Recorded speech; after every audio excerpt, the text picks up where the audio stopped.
whatever is arising in the mind, observe it.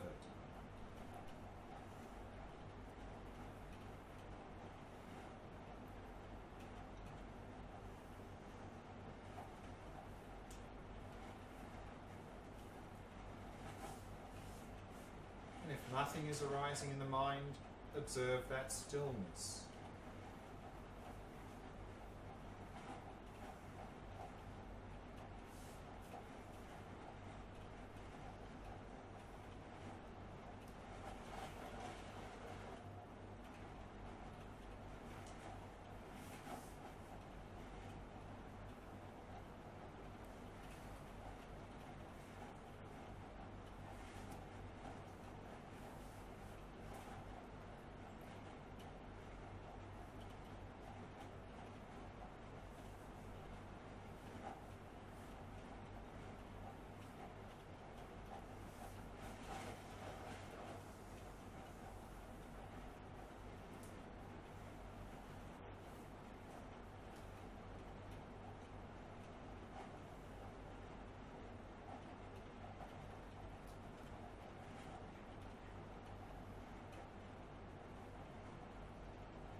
questions?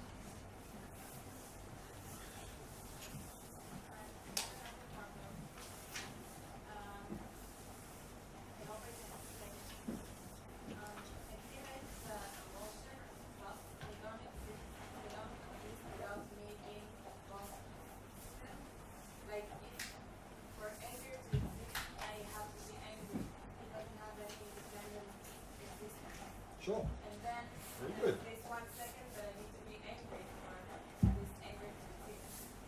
And then grasping it for a second, that's what I do. Why? The same way with meditation. There's just 1 second that I'm in trance. Right, so is there a question there? Yeah, so how do I just observe it? Like if I just observe it, I don't know. Right. It doesn't exist. That's what I felt now. Right. We're going to touch on this briefly in the Vipassana section tomorrow afternoon and Saturday morning.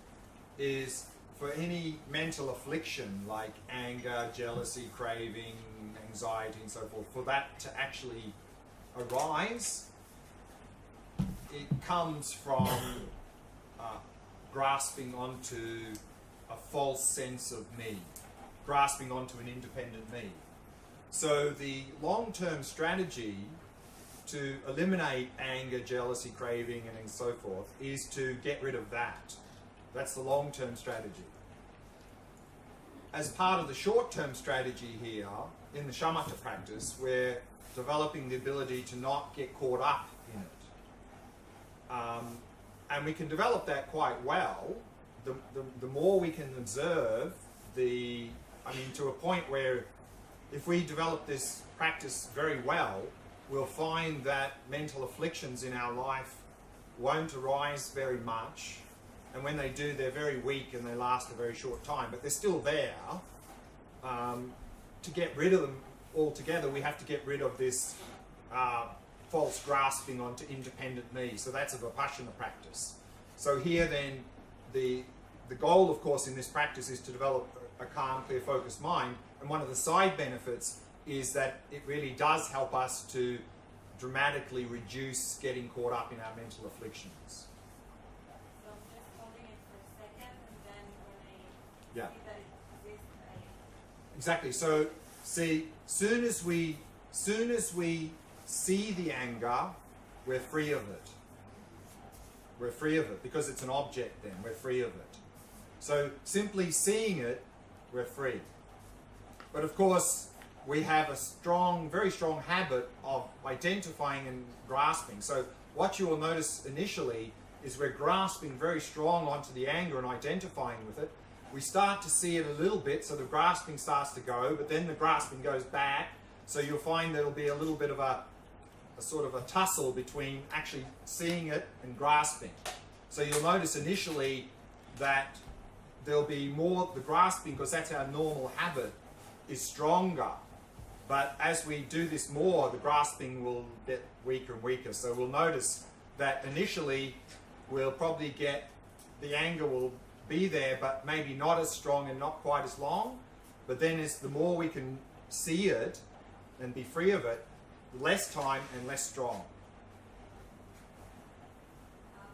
So labeling everything that comes up to mind helped me a lot right now. Like in the last 2 days, I was just going crazy every meditation, and here now I was able to do it. But then I'm thinking, isn't it cheating?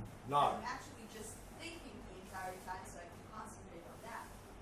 It's not cheating because it's helping us to see things more accurately, actually. Because by labeling, we see that as an object. Because thoughts, emotions, memories, and images are objects. No? They're things that we experience. But what we do normally is we don't see them as an object. We identify with them and then they become the subject.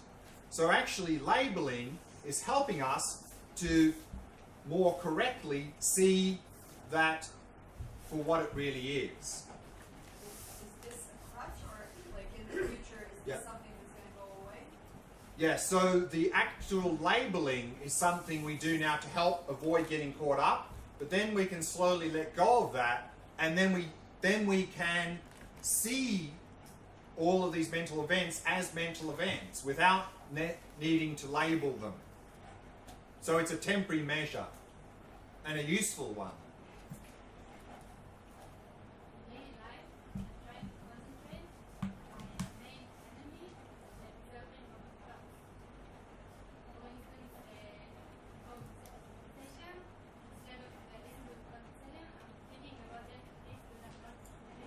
Right.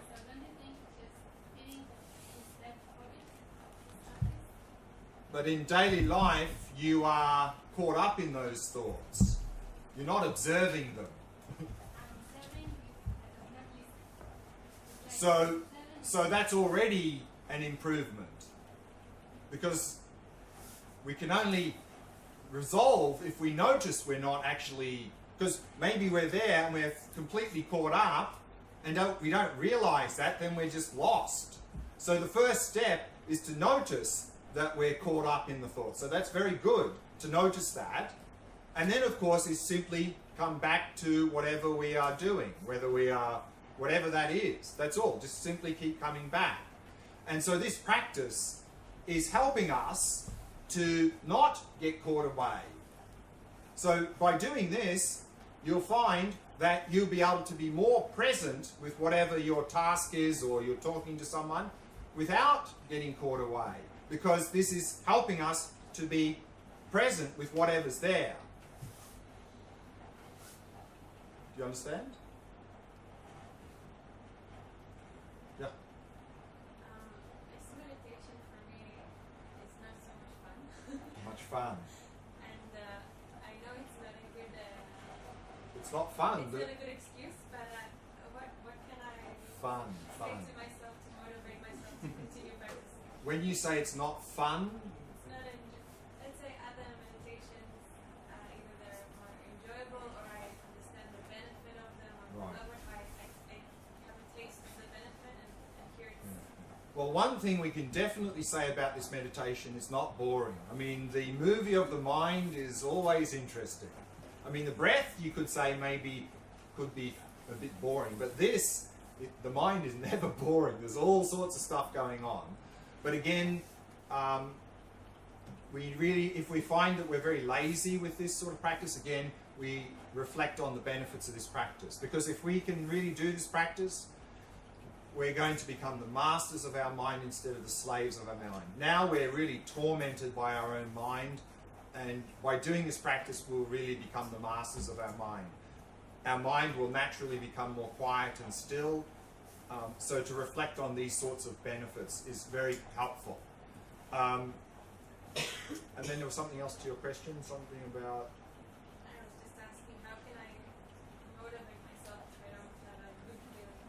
Yeah. So again, of course, if our goal is that we want to be stimulated by pleasure, then of course we're not even going to sit down to meditate. No. But what we will, I think, get from this practice in particular, and maybe even more the practice we're going to do this afternoon and tomorrow morning, is that we're going to get a little taste of this inner stillness. And I think once you get a little taste of that, you'll begin to appreciate that this is far superior to any little sensory stimulus that we're craving. And so then, through that experience, that'll motivate us to go further in this practice. Two things I noticed. One is that the thoughts just arise and go away, like stars, not staying. Very good. Just, Very good. and the other thing is, it's maybe a strong habit. The minute I close my eyes, there's such a stillness, out of practice, of course. And now that I have to open them, But usually that stillness with eyes closed is more or stillness because of dullness. We're switching off. Often. It's a very quiet, peaceful state. But often we find in that state, it's lacking clarity. I feel that I'm not looking at the mind, but like awareness, like it's, I think please, I'm not sure, but it's such a stillness that I feel it in. And wouldn't you? inside. Okay. And wouldn't you like to have that in your daily life? I just stop. I stop doing. No, but I mean, wouldn't you like to have that as your default mode in daily life? So, which means if we can get that, if we can do that in meditation with eyes open, it's much easier to have it in daily life because usually our eyes are open. Because now I have to stop and close my Exactly, eyes. That's, exactly. Okay, so That's one reason. so it's not so bad. Again, what we will find is that with eyes closed, it's much easier to drift into dullness. And there are many levels of dullness. And of course, if it's not too heavy, it feels nice because the mind is quiet, it's peaceful, and we can get stuck there. And then we won't really progress. So there is very much a danger that we get stuck in that state with the eyes closed. That nice, quiet, peaceful state, but quite not so sharp. So then we get sort of stuck there a bit. So with eyes open, it's easier to move beyond that. And then, of course, when we talk about the Vipassana, then we're coming to realize this non-duality. With the eyes closed, we really have a sense there's a me in here, much stronger. So eyes open, that sort of breaks down, which means it's going to be much easier to come to realize there's no duality when we do the Vipassana practice as well. So these reasons. It's the same heaviness that I feel all the time. And my eyes are getting closed. I think maybe it's a mental event. What's that? Dullness? Yeah, I it's don't know obvious. if it's done. It's like my eyes are getting heavy and I get closed and I'm like tired and want to sleep. And generally, this is the case, is that we lead very hectic, fast-paced lives. That's what we do, go, go, go, go all day, and then end of the day we collapse. And so as soon as and that's what happens in daily life, as soon as we stop what we're doing, we collapse. In the middle, at lunchtime, in the evening, we just collapse, because it's go, go, go, go. So here, of course, we're stopping doing, and the body goes, oh, thank you very much, I need a rest, and then we collapse. So as I mentioned, that it's very common in these retreats for the first 1 or 2 days at least, people, as soon as they sit, they just go like this, because the body needs the rest. But it's also in the morning, as I wake up and do the meditation, I know it, I drink coffee before it, and like something is shoving me down Yeah. inside. Yeah. So Maybe it's a habit, I don't know. it's I mean, there are many factors, but the main factor I think here is association. That in our daily life, as soon as we stop and we rest, we associate that with is really just collapsing, because that's what we need to do. So that's our strong association. So as soon as we do something very similar in meditation, the mind goes, oh, okay, time for a little nap. And then we do that. So it's just a matter of changing that habit. And also not exhausting ourselves throughout the day. Because if we exhaust ourselves, we were not going to be able to meditate. And the other thing that happens in the modern world is we have busy lives, we don't have enough time for everything, so what do? We cut the sleep. 8 hours becomes 7, becomes 6, becomes 5, becomes 4. And then we drink more coffee to keep going through the day. This is not going to work. So we need to get enough sleep as well. I feel great. I sleep a lot, and I'm resting here all the time. And the other thing, of course, It's here in the practice that Yeah. every time I open my eyes, Yeah. they're getting heavy. I'm still alert inside, but I want to open. It's like But in daily life, do you get heavy with your eyes open? no. No, then that's saying something. So I think there's some association going on there. So we just have a look at that. But the other thing, of course, that we need to look at, particularly in our modern society, is diet. I mean, our diet is often not very good, particularly sugar. Sugar is a big problem for meditation. I mean, really you get these sort of ups and crashing down from sugar. So I think that's something we need to look at as well. Anyway, next, yeah. Can I like the short notes in the meditation? Because I observe attachment for the benefit of the soul. Sure. Of understanding this. Sure. So Can I write it? yeah. So in the yeah. middle? I think we mentioned that yesterday when we Yes, talked about the monkey. So the best would be to, if you have some insight come up in the meditation, you go, good idea or great insight, I'll look at that after the meditation. If you're worried about forgetting it, yes, then you can have a little notepad and write down a keywords. But better would be go, great idea, I'll attend to that after the meditation. Then we can let go of it.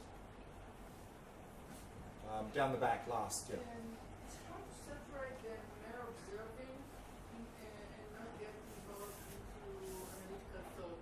This is me, that's the way I tend to be, or that's the way I tend to think. Or...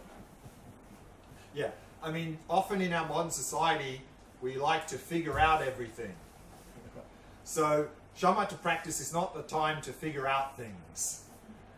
What we can do is we can say, shamatha is going to help us to be able to better figure out things. So let's just switch that off now so that we can prepare ourselves better for figuring out things later. That way we can sort of let go of that a little bit. The wanting to figure it out. We can say, yes, let's figure this out, but let's do that later when I'm better prepared through doing this practice. Last question, then lunch break. I love meditating with open eyes. May I do the mindfulness also concentrating on the breath with open eyes? Absolutely. Absolutely. That was easy. Okay. I like easy questions. I have easier one. Oh, easier one, okay. Can you make us happy, please? I'll wave my magic wand and then you'll be happy. So let's break for lunch and come back at 2 o'clock.